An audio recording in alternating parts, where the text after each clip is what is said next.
Wa qala ta'ala wa anzala Taurata wal Injila min qablu hudal linnas, ya. Dan Allah juga menyatakan sesungguhnya kami yang menurunkan Al-Qur'an dan kami yang akan menjaganya. Dan di antara bentuk penjagaan Allah Subhanahu wa taala itu banyaknya orang-orang yang hafal Quran. Itu bentuk penjagaan Allah. Coba cari, ada enggak orang yang hafal Injil sekarang? Tidak ada. Tapi yang hafal Quran luar biasa kan? Kakek-kakek umur 80 tahun di karantina 2 tahun hafal Quran. Ya, anak kecil ya, yang kencingnya masih enggak jelas, masih kencing sembarangan, hafal Quran. Wah, itu. Nah, itu menunjukkan Al-Quran itu mukjizat yang luar biasa, ya. Dan itu adalah salah satu bentuk penjagaan Allah. Kata Allah, kami yang menurunkannya dan kami yang akan menjaganya. Makanya nggak bisa main-main orang mau ngerubah Quran, ketahuan. Ya, beberapa tahun lalu sempat heboh kan, ya, ada orang merubah Quran, ketahuan kan? Ketahuan, nggak bisa. Itulah bentuk penjagaan Allah.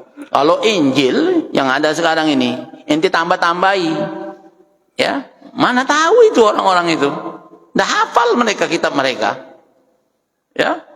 Ente bikin sendiri nih kalimat yang bagus, ente bilang ini dari Injil, mana tahu dia. Tapi kalau ente bikin-bikin ini dari Quran, ketahuan.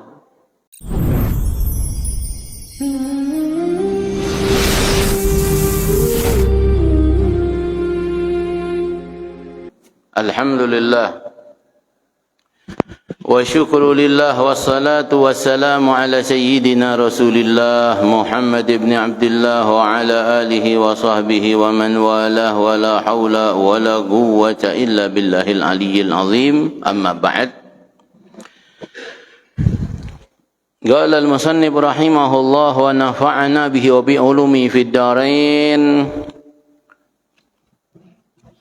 Qala al-imam al-allamah Sayyid Ahmad Marzuki al-Qutubi, dalam keadaan kita diberikan oleh Allah kelapangan waktu sehingga kita dapat hadir bersama-sama di masjid, alhamdulillah, dan dengan niat kita belajar ilmu sekaligus juga kita niat iktikaf di masjid ini.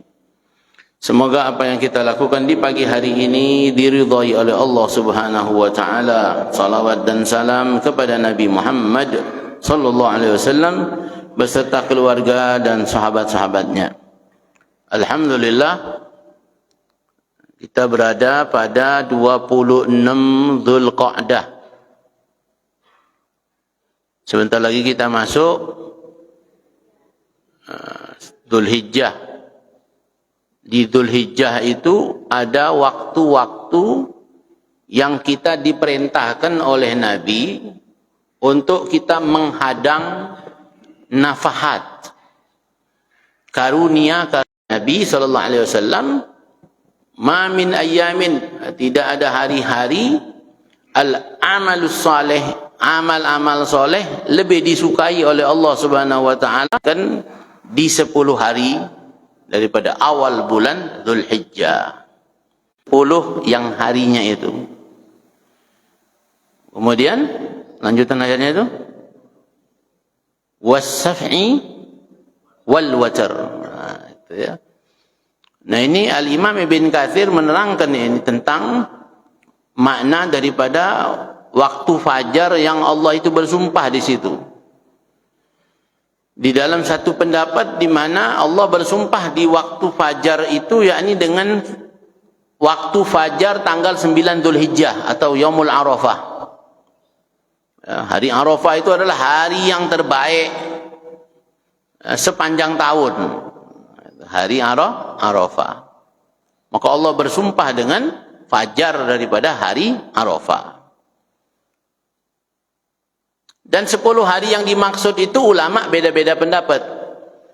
Ada yang mengatakan 10 hari terakhir bulan Ramadan.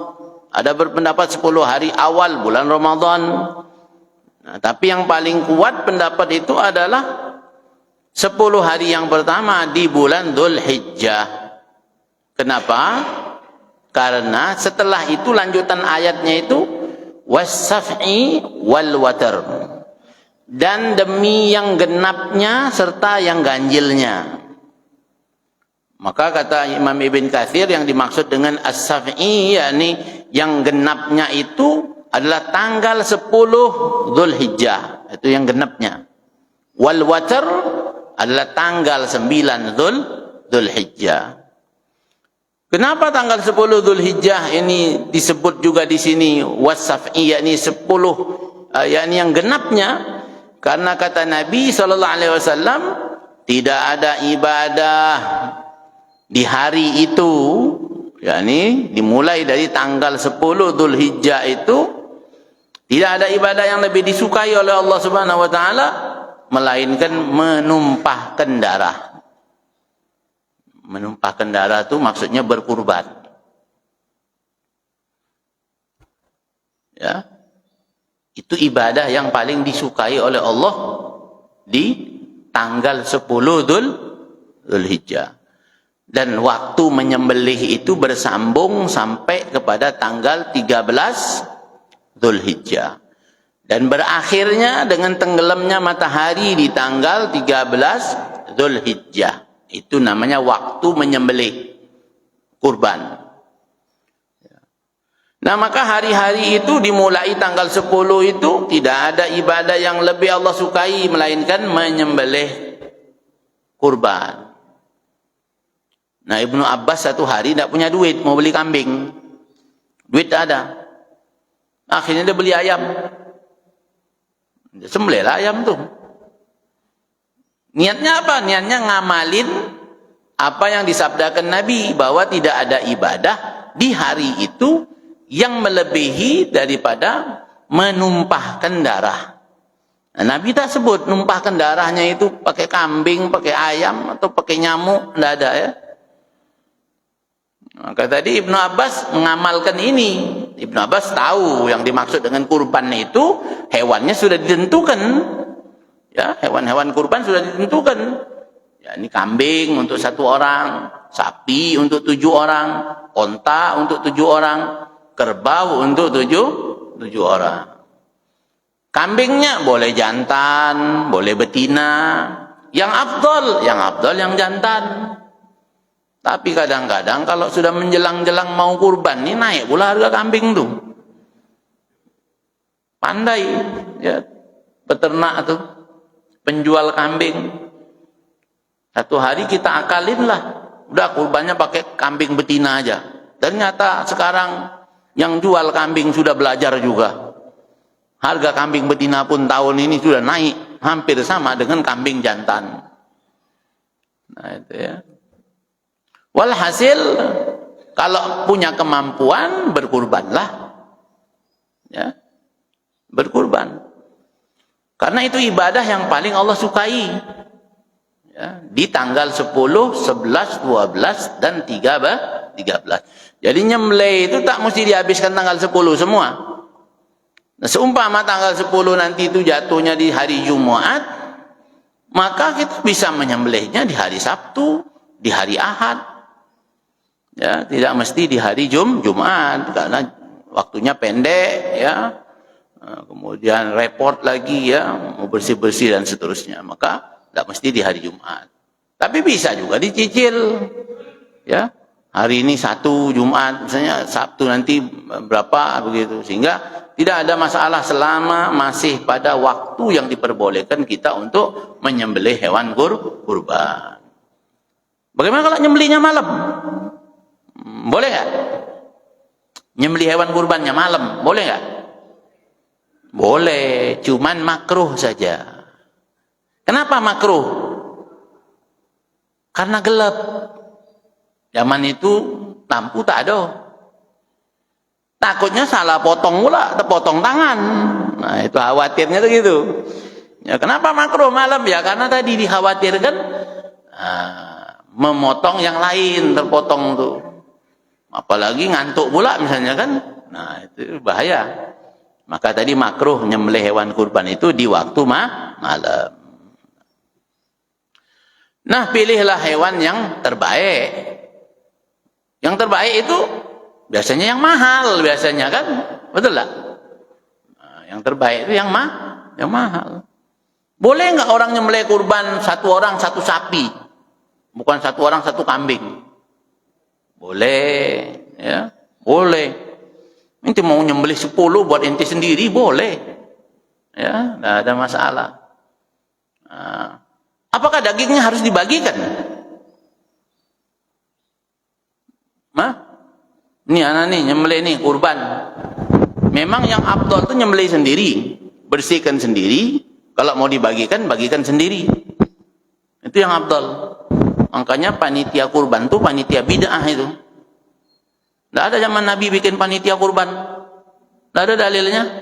Mana ada riwayatnya Nabi itu kumpul bikin panitia kurban, rapat, rapat panitia kurban, nggak ada. Maka yang afdal itu memang nyembelih sendiri, kuliti sendiri, bersihkan sendiri, bagikan sendiri. Ya. Nah, tapi tadi kita ini mengamalkan apa yang disabdakan Nabi. Siapa orang yang membantu, ya, orang lain untuk beribadah, maka bagi dia itu mendapatkan ganjaran pahala seperti orang yang melakukan perbuatan baik tersebut. Ya, man dalla ala khairin falahu ajr kafa'ilihi. Maka disitulah kita yang belum mampu kurban, ya ikut membantu orang yang korban supaya dapat pahala yang sama. Nah, dagingnya nggak mesti dibagikan. Yang membagikan dagingnya itu sunnah saja. Sumpah mana nih orang yang paling miskin di kampung itu, anak sembelih, habis itu anak simpan buat anak makan sama keluarga. Sah nggak kurbannya? Sah kurbannya. Sah kurbannya. Jadi membagikan hewan kurban itu hukumnya sunnah. Ya, orang yang membagikan itu mengharapkan pahala sedekah. Sumpah mah dia nggak mau bagikan, ya tidak ada masalah. Tidak ada masalah. Yang penting jangan dia jual. Ya, kalau untuk dia makan sebulan nih kebutuhan dia sama keluarganya, boleh. Tapi jangan pula jadi orang pelit. Ya, ente pelit sekali ini ya. Kurban aja masih mau disimpan sendiri kan begitu ya. Nah, maka Sayyidina Abbas tadi waktu dia nyembelih ayam itu dibagikan dia. Disuruh pembantunya sedekahkan. Nah, jadi sedekah itu hukumnya sunnah. Nah, oleh karena itu perlu kita faham bahwa membagikan daging kurban itu hukumnya sunnah. Tidak ada takarannya. Ya, nggak ada mesti satu orang 1 kilo atau setengah kilo rata semua. Nggak ada aturan itu. Ya, nggak ada. Nah, kadang-kadang kita jadi panitia kurban nggak paham itu. Ya. Nah, kita yang hidup di lingkungan kita sini kan bagus sekali, memang kita yang jadi panitia kurban itu bagus sekali. Sehingga kita tuh tahu betul siapa orang-orang di lingkungan kita ini yang memang membutuhkan itu, yang makan daging setahun sekali. Kasihlah lebih banyak, tidak ada masalah. Jangan disamakan pula yang kaya sama yang miskin biar adil. Itu nggak adil justru. Yang keadilan itu bukan sama. Keadilan itu berimbang. Artinya yang jarang makan daging kasih lebih. Ini enggak, yang kaya sama yang miskin sama. Nggak adil itu justru ya. Nggak adil. Nah, jadi kasihkan itu. Ada kita tahu memang ini orang jarang makan daging. Kasih 5 kilo bila perlu. Nggak ada masalah. Ya, nggak ada masalah. Bagus itu. Yang kaya bila perlu jangan ngambil. Ah, sudahlah. Udah biasa makan daging lah. Tiap hari makan daging. Ini kadang-kadang yang kaya pula yang repot. Ya, dia lebih galak dari yang miskin tuh. Ya. Nah, jangan begitu, ya, jangan begitu. Nah, panitia kurban ini terutama ya, mewakili orang-orang yang berkurban, maka mesti paham. Kulitnya tak boleh dijual. Bahkan tali pengikatnya tuh tak boleh dijual. Bahkan talinya itu tak boleh dijadikan upah untuk orang yang nyembelih. Kalau nyembelihnya bayar ya. Tidak boleh. Upahnya dibayar dengan uang yang lain, ya, bukan dengan daging, bukan dengan bagian dari hewan kurban. Tidak boleh juga dengan kulitnya. Terus bagaimana nih, kita setiap tahun nih masalah dengan kulit aja nih. Gimana solusinya ini? Simple sebetulnya. Ya. Kulit ini kasihkan ke orang yang memang miskin di kampung kita nih. Kita tahu kan, ya, si fulan ini tidak mampu memang, rumahnya, dari pekerjaannya, dari penghasilannya, kita tahu itu kan. Maka tadi kulit itu kasihkan ke dia. Tapi jangan ngasih kulit aja, kasih daging juga. Ya, masa dia disuruh makan kulit? Ya, kasih kulit sama dia, kasih daging juga. Tidak ada masalah itu. Ya, tidak ada masalah, jangan pening. Ya, soal pembagian hewan kurban ini jangan pening, jangan pusing. Kasih kulit sama dia, kasih daging juga. Nah, bilang sama dia, kira-kira kulit ini mau kau jadikan apa? Kalau kau tak mampu ngolahnya, kita jual aja. Kita bantu jualkan. Duitnya balikkan sama dia lagi. Ya, duitnya balikkan sama orang ini. Tak boleh dibelikan kantong. Tak boleh dibelikan tali. Apalagi digunakan untuk makan makan. Ongkos makan-makan tak boleh. Ya, jadi uang itu setelah kita jualkan kulit itu kasihkan kembali kepada fakir ini, orang miskin ini tadi. Ah, sudah selesai urusannya. Ya, nah, itu. Mudah-mudahan ya tahun ini pelaksanaan kurban kita ini lebih baik dari tahun-tahun sebelumnya. Amin. Ya Rabbal Alamin. Baik. Pasal yang keempat, menerangkan tentang kitab-kitab langit. Ya, kitab-kitab langit ini, ya, ini kitab-kitab yang merupakan wahyu yang dibawa oleh malaikat Jibril. Itu maka disebut dia Alkitab As-Samawiyah. Al-Mudawwanah yang sudah tercetak. Nah, jadi ada kitab-kitab itu yang tercetak. Itulah yang kitab yang 4 yang kita tahu, ya. Yang mana rinciannya itu kitab Taurat kepada Nabi Musa, kemudian Zabur kepada Nabi Daud, Injil kepada Nabi Isa, dan Al-Quran diturunkan kepada Nabi Muhammad. Taurat ini, ya, dikatakan kila ma'khudun min warazanat, ya, atau api yang berkobar ay kharaja nahrahu, ya, fa innahu nurun wadhiya. Taurat ini, ya, isi kitabnya tentang keterangan-keterangan. Maka dia disebut Taurat. Itu Taurah maknanya itu adalah api yang berkobar, atau ya maknanya dia memberikan cahaya dan keterangan-keterangan. Kitab ini diturunkan kepada Nabi Daud, kepada Nabi Musa.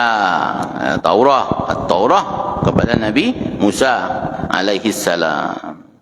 Wa Zabur al-kitab wa utliga ala kitabi Daud alaihi salam. Adapun Zabur diturunkan kepada Nabi Daud, Injil diturunkan kepada Nabi Isa, kila ma'khudun minan najal. Injil itu diambil katanya itu kalimat dari an-najal. Apa itu makna an-najal? Wa huwa istikhraju khulasatil syai', yakni mengeluarkan intisari sesuatu. Maka Injil itu dikatakan merupakan intisari daripada kitab-kitab sebelumnya. Ya, jadi kitab Taurat, kitab Zabur itu intisarinya ada pada Injil. Maka dikatakan dalam bahasa Arab itu al-abun al-walad najlu abihi. Anak itu merupakan intisari bapaknya, orang tuanya. Maka tadi Injil dari kalimat an-najl, yakni intisari dari kitab-kitab sebelum kitab Injil. Kemudian Al-Quran, Al-Furqan, di sini dalam konteks ini disebut Al-Furqan, salah satu nama daripada Al-Quran, yakni merupakan pembeda antara yang hak dengan yang batil. Al-mala', ya, kita terangkan kalimat-kalimat yang ada di dalam nazamnya ini. Al-mala' asyraful al-qaum. Siapa manusia yang paling mulia di muka bumi ini? Siapa? Nabi Muhammad. Nabi Muhammad. Ya, itu manusia paling mulia bukan di bumi ini aja, di bumi dan di langit. Nabi itu mulia di bumi dan di langit. Maka disebutlah di sini asyraful qaum wal murad bihuna al anbiya wal mursalin khairul mala sayyiduna Muhammad sallallahu alaihi wasallam. Maka wajib bagi tiap-tiap orang yang mukallaf muslim berakal, ya, apa ayat tagida anallah anzala kutuban, bahwasanya Allah menurunkan kitab-kitab, harus kita imani ini samawiyah dari langit, yakni dibawa oleh malaikat Jibril, auhaha ila rusuli wa anbiya'i, yang diwahyukan kepada nabi-nabi dan rasulnya. Faminha mudawwanah, di antaranya sudah tercetak, wa minha ma la ilma lana, dan ada juga yang kita enggak tahu. Sama seperti suhufi Ibrahim wa Musa, lembaran-lembaran yang Allah turunkan, yang Allah berikan kepada Nabi Ibrahim, Nabi Musa, itu enggak tercetak. Ya. Maka di sini dikatakan Allah Subhanahu wa taala berfirman, qala ta'ala kana an-nasu ummatan wahidah wa ba'atsallahu an-nabiyyina mubasysyirin wa mundhirin wa anzala ma'ahumul kitab bil haqq liyahkuma bainan nasi fi makhtalafu fi. Dulu manusia ini satu. Dulu ya, dari Nabi Adam, ya turunan-turunannya satu, mengikuti ajaran Nabi Adam. Akan tetapi setelah generasi berganti generasi, jadi dari Nabi Adam, itu setelah itu Nabi Nuh.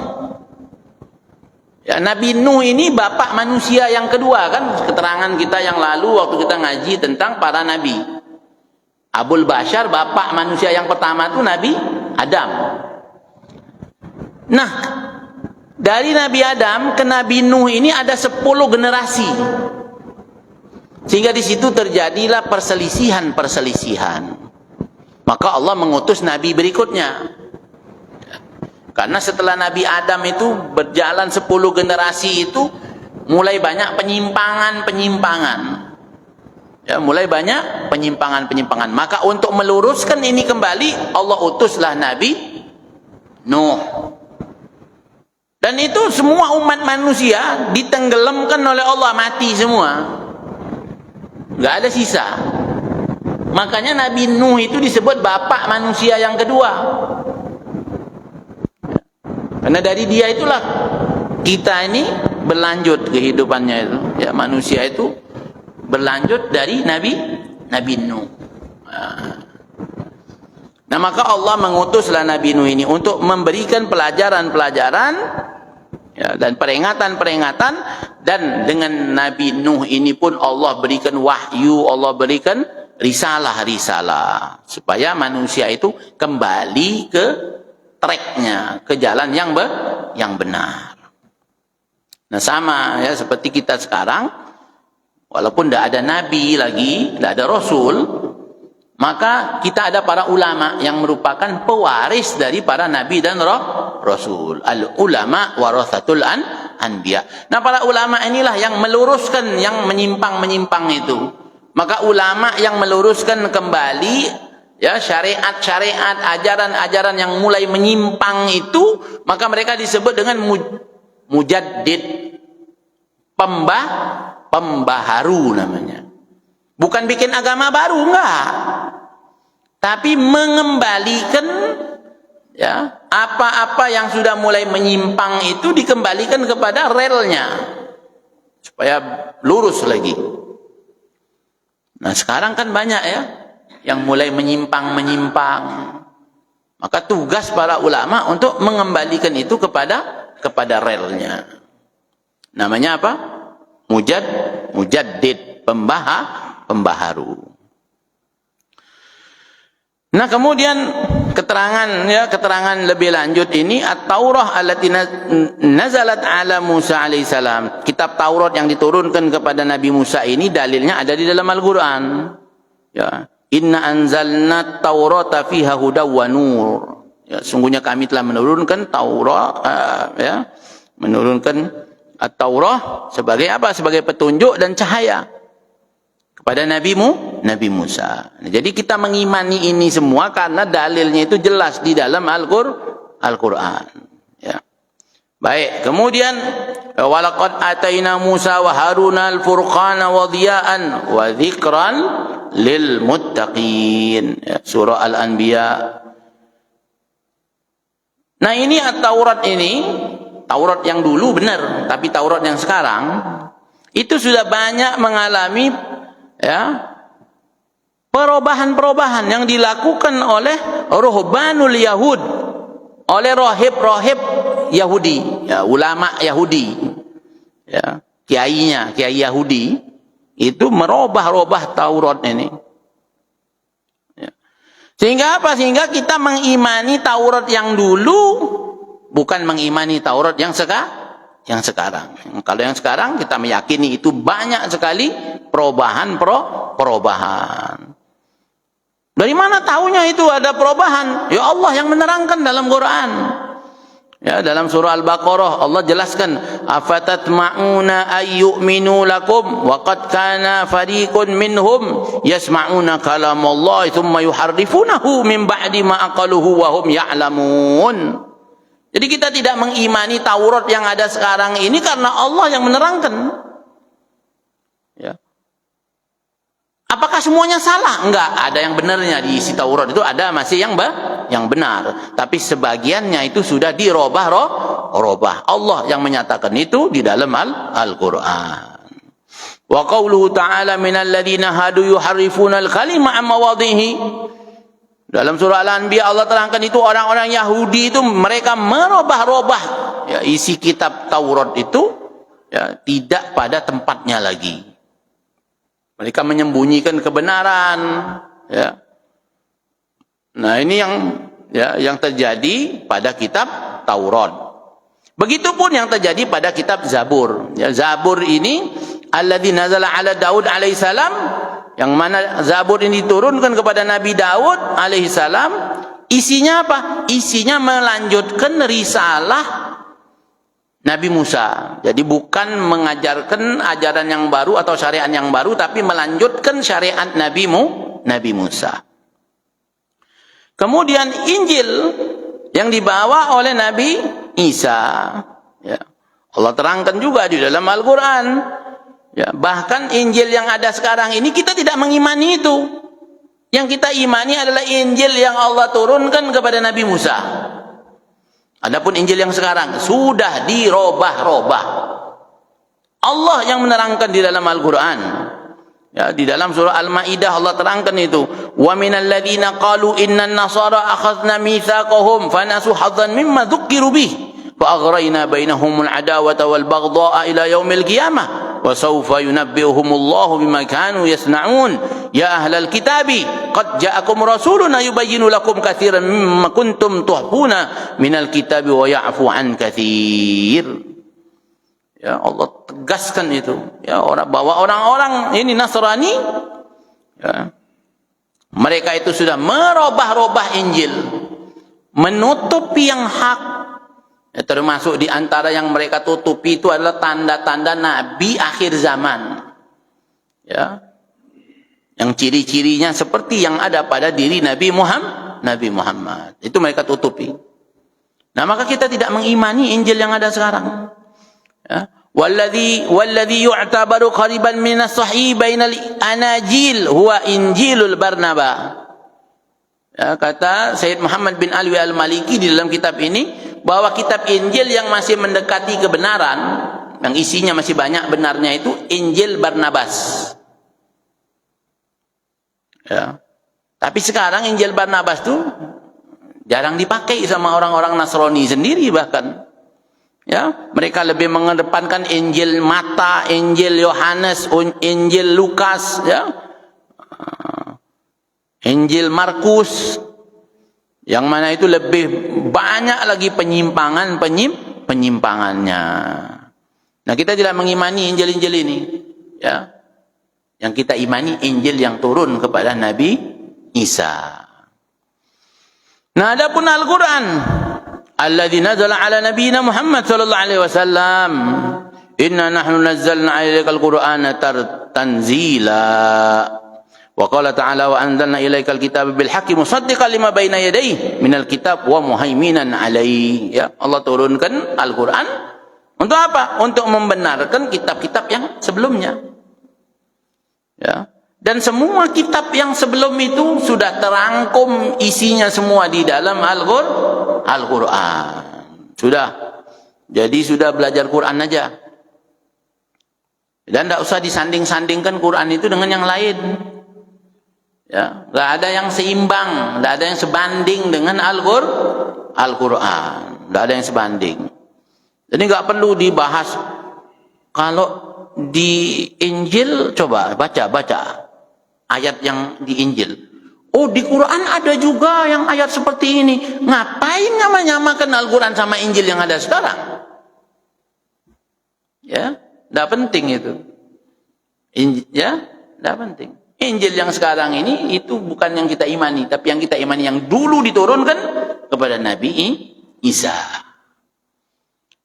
Nah, sudah baca Quran sekarang, pelajari Quran, ya. Semua sudah ada di dalam Al-Quran. Bahkan Ibnu Abbas mengatakan, kalau lah sendalku hilang, ku cari di dalam Quran dapat itu. Sendal hilang, nyarinya dalam Quran bisa ketemu. Saking luasnya itu Al-Quran mencakup semua ilmu. Nah, Injil, Taurat, Zabur semua ada di dalam Al-Quran. Wa qala ta'ala wa anzala Taurata wal Injila min qablu hudan linnas, ya. Dan Allah juga menyatakan sesungguhnya kami yang menurunkan Al-Quran dan kami yang akan menjaganya. Dan di antara bentuk penjagaan Allah Subhanahu wa taala itu banyaknya orang-orang yang hafal Quran. Itu bentuk penjagaan Allah. Coba cari, ada enggak orang yang hafal Injil sekarang? Tidak ada. Tapi yang hafal Quran luar biasa kan?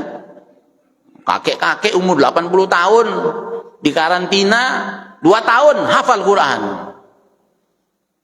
Ya, anak kecil, ya, yang kencingnya masih nggak jelas, masih kencing sembarangan, hafal Quran. Wah, itu. Nah, itu menunjukkan Al-Quran itu mukjizat yang luar biasa, ya. Dan itu adalah salah satu bentuk penjagaan Allah. Kata Allah, kami yang menurunkannya dan kami yang akan menjaganya. Makanya nggak bisa main-main orang mau ngerobak Quran, ketahuan. Ya, beberapa tahun lalu sempat heboh kan, ya, ada orang merubah Quran. Ketahuan kan? Ketahuan, tidak bisa. Itulah bentuk penjagaan Allah. Kalau Injil yang ada sekarang ini, ente tambah-tambahi. Ya, mana tahu itu orang-orang itu. Dah hafal mereka kitab mereka. Ya. Ente bikin sendiri nih kalimat yang bagus, ente bilang ini dari Injil. Mana tahu dia. Tapi kalau ente bikin ini dari Quran, ketahuan. Ya, ketahuan. Itulah bentuk penjagaan Allah Subhanahu wa taala, ya. Wa anzalna Taurata wal Injila min qablu hudan linnas. Ya. Wa asmahu arba'atu al-Qur'an wa tarkul hamzah lughatu Quraisy, ya. Wal kitab wal dzikir wal furqan. Quran ini namanya Quran. Ya, kemudian disebut juga dengan Alkitab, disebut juga dengan Az-Zikir, disebut juga dengan Furqan. Ini nama-nama Al-Quran. Ya, Al-Quran, Alkitab, Az-Zikir, Al-Furqan. Itu 4 nama Al-Quran. Ingat-ingat ya. Al-Quran, Alkitab, Az-Zikir, Al-Furqan. Kama dallat alal ayat as-sabiqah wa adadu ajzaihi. Adapun juznya, jumlah juz di dalam Al-Quran itu ada 30 juz. Wa adadu surah, jumlah surahnya 114. Jumlah ayatnya.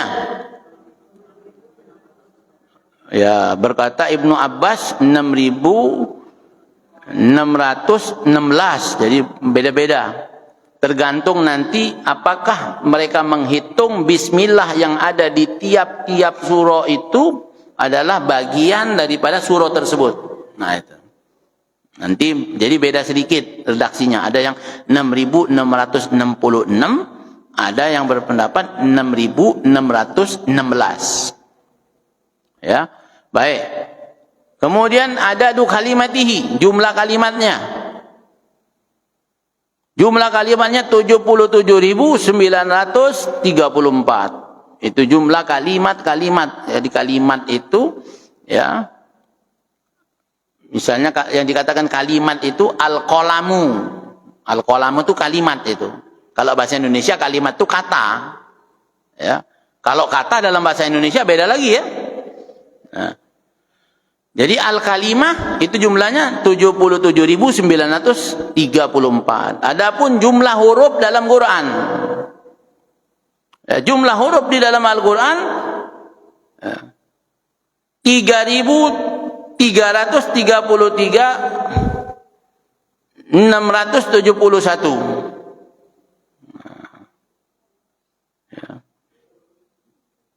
333 671. Nah, ini Pak yang hitung duit nih. Ya. Jadi gimana bacanya itu? 333 671 333.671. Wa hadzal kitab aziz qad hafizahullah hatta wasala ilaina yadunu tahrifu wala tabdil. Ya. Biduni tahrifin wala tabdil. Kitab ini kitab yang agung yang dijaga oleh Allah sampai kepada kita sekarang otentik, tidak ada perubahan. Jadi kalau ada orang yang meragukan seperti orang-orang Syiah, ya, orang-orang Syiah itu meragukan Quran yang sekarang ini. Dia katakan Quran yang ada sekarang ini sudah banyak perubahan. Nah, itu orang Syiah. Maka dengan keyakinan dia yang seperti itu, maka orang Syiah itu tidak dikategorikan orang Islam. Ya. Tidak dikategorikan Muslim. Kalau dengan keyakinan dia yang itu. Tapi di dalam Syiah itu ada aliran-alirannya lagi. Ada pemahaman-pemahaman. Jadi ada Syiah itu yang meyakini Al-Quran yang sekarang ini nih yang paling benar. Ada yang meyakini Quran yang ada sekarang ini sudah dirubah-rubah. Nah, yang meyakini Quran yang sekarang ini benar, maka dia masih dikategorikan orang Islam. Karena dia masih mengimanin Quran itu. Tapi yang mengatakan Quran yang ada sekarang ini sudah dirubah, maka dia tidak lagi dikategorikan orang yang beriman, bukan orang Muslim lagi sudah. Ya. Jadi ya, tidak semua Syiah itu sesat. Ya. Tidak semua Syiah itu sesat. Nah, jadi kalimat Syiah itu adalah pembela di dalam bahasa Arab, pembela. Nah, mereka menyatakan diri mereka itu pembela Sayyidina Ali. Jadi kalau hanya sekedar melabelkan seperti itu, terus apa bedanya dengan kita melabelkan diri kita ini dengan organisasi-organisasi tertentu? Ada yang Muhammadiyah, ada yang NU. Bahkan di Indonesia ini saking kentalnya Muhammadiyah sama NU, ada yang bertanya, kamu agamanya apa? NU apa Muhammadiyah? Mengalahkan Islam ini. Ya, di Indonesia ini istilah yang dipakai untuk Muhammadiyah sama NU itu bahkan mengalahkan Islam itu sendiri. Enggak, orang kalau nanya, kamu agamanya apa? NU apa Muhammadiyah?